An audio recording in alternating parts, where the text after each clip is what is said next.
Title: The Mortgage and the Moonlight. I saw it first thing Saturday morning.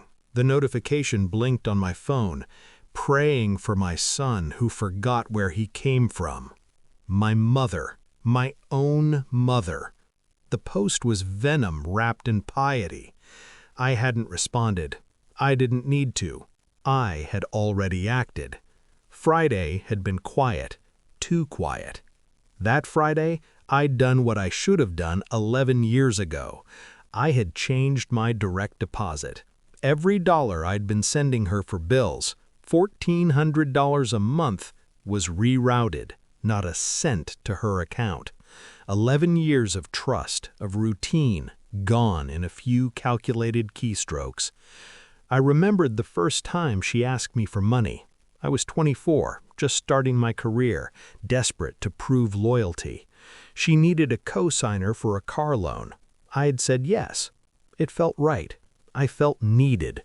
Every subsequent loan, every temporary overdraft, every sigh of relief on her end had reinforced the lie. She was a mother and I was a son, doing what sons do.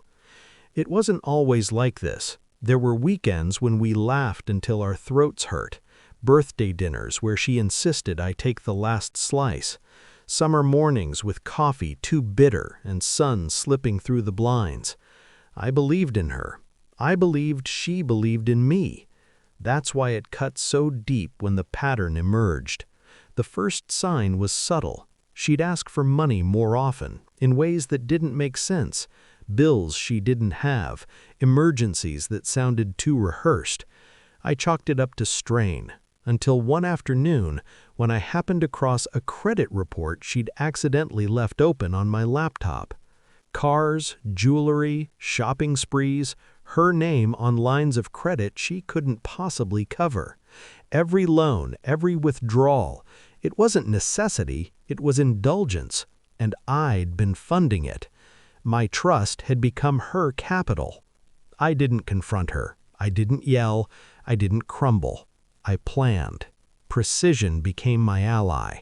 I cataloged every transaction, every lie, every Facebook post disguised as guilt-tripping.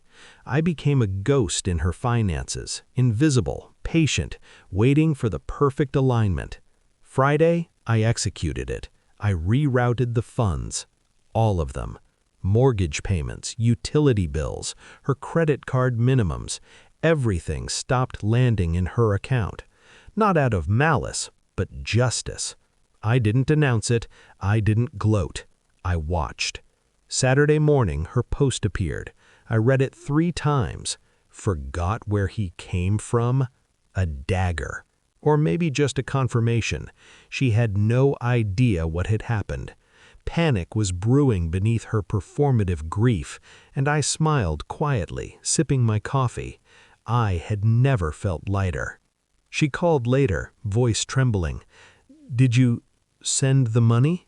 Her tone was fragile, like porcelain threatening to shatter. I let the silence linger. Calculated. Delicious. I thought you always covered the bills," she said finally, voice tight, controlled. "I did," I said evenly, "for 11 years. Click. The line went dead.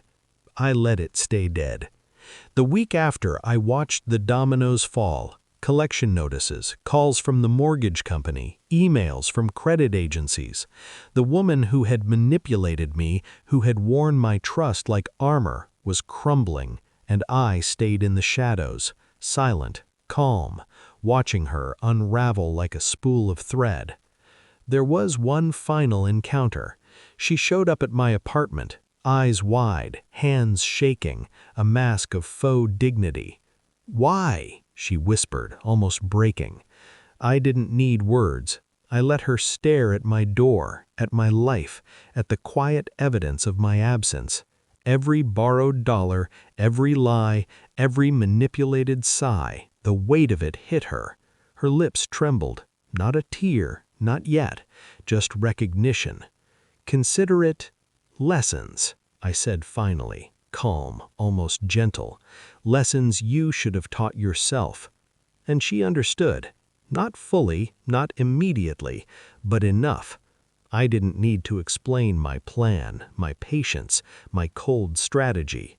The realization was punishment enough. Her empire of manipulation had been built on my loyalty, and loyalty had been withdrawn. I didn't gloat afterward. I didn't celebrate. The satisfaction was quiet, internal, a pulse of vindication beneath my ribs. 11 years of giving, 11 years of bending, 11 years of being unseen, reduced to one deliberate, irrevocable act. Justice isn't fireworks, it's precision. I haven't returned the funds. I won't. Not a dollar. Not a sign of weakness. The house she lost, the loans she defaulted on, her reputation among family and friends finally cracking, all consequences of her choices.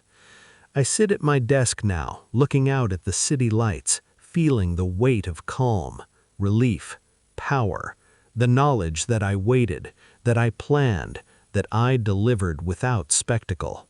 She prays for me online, publicly, petty, futile. I don't need her prayers. I have my peace, my freedom.